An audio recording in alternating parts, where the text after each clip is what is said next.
GST GST అంటే చదువుకున్న ప్రతి ఒక్కరికి కూడా ఏదో ఒక విధంగా అర్థమయ్యే ఉంటుంది జిఎస్టి అంటే ఏందని. బట్ ఎవరైతే తెలియని వారు ఉంటారో వారి కోసం పర్టికులర్గా ఇంకోసారి బ్రీఫ్ ఇంట్రడక్షన్ ఇవ్వాలనుకుంటున్నా. బట్ లాస్ట్ దాకా ఈ వీడియో చూడండి. I have a few updates regarding 2024 GST council. ఏదైతే 55th జిఎస్టి కౌన్సిల్ జరిగిందో రీసెంట్గా దాని గురించి ఫ్యూ అప్డేట్స్ చెప్తున్నాను.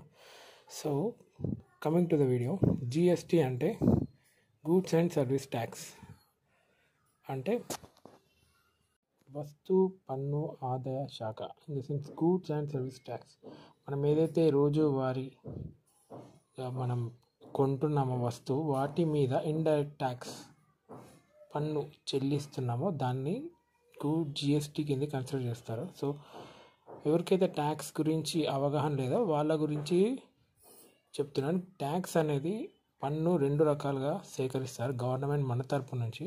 సో ఇందులో ఫస్ట్ డైరెక్ట్ ట్యాక్స్, అంటే ఏదైతే మన శాలరీస్ నుంచి అండ్ అదర్ గవర్నమెంట్ పెన్షన్స్ కానివ్వండి, ఇతర లావాదేవీలు ఏవైనా గవర్నమెంట్కి డైరెక్ట్గా ట్యాక్స్ కట్ అవుతుందో అవన్నీ డైరెక్ట్ ట్యాక్స్ అంటారు.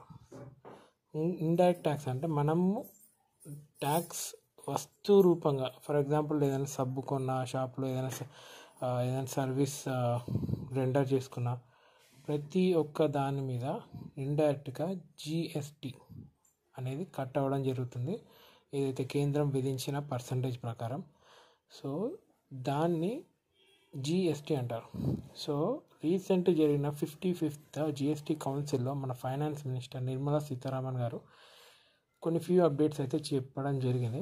అందులో మన మిడిల్ క్లాస్ సంబంధించి ఒక అప్డేట్ అయితే ఉంది. అదేంటంటే, ఎవరైతే జిఎస్టి నెంబర్ రిజిస్టర్డ్ అవ్వబడి ఉన్నారో, సో ఇఫ్ ఇన్ కేస్ ఆ వ్యక్తి ఒక కార్ కొనడం లేదా అమ్మడం, ఈవెన్ ఇఫ్ అది ఒక సెకండ్ హ్యాండ్ కార్ అయినా సరే, అది కొనడం లేదా అమ్మడం చేసినా కూడా దాని మీద 18% ఆఫ్ జిఎస్టి గవర్నమెంట్కి కట్టాలి, సుంకం చెల్లించాలి. సో అదే ఒక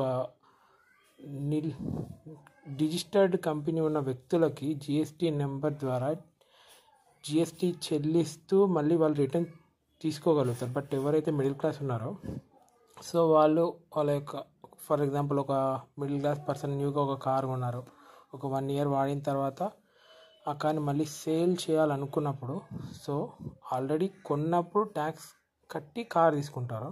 సో మళ్ళీ అమ్మినప్పుడు కూడా మళ్ళీ కార్ పైన 18% జిఎస్టి మళ్ళీ అదనంగా చెల్లించాలి.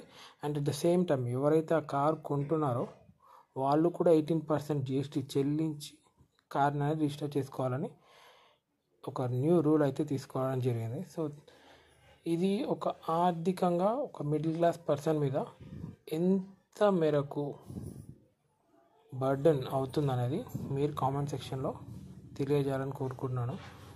సో మేజర్ అప్డేట్స్ అయితే రీసెంట్గా దీని మీద చర్చించడం జరిగింది. సో మరిన్ని అప్డేట్స్ ఖచ్చితంగా తెలియజేస్తాను. So please subscribe and like my channel. Thank you.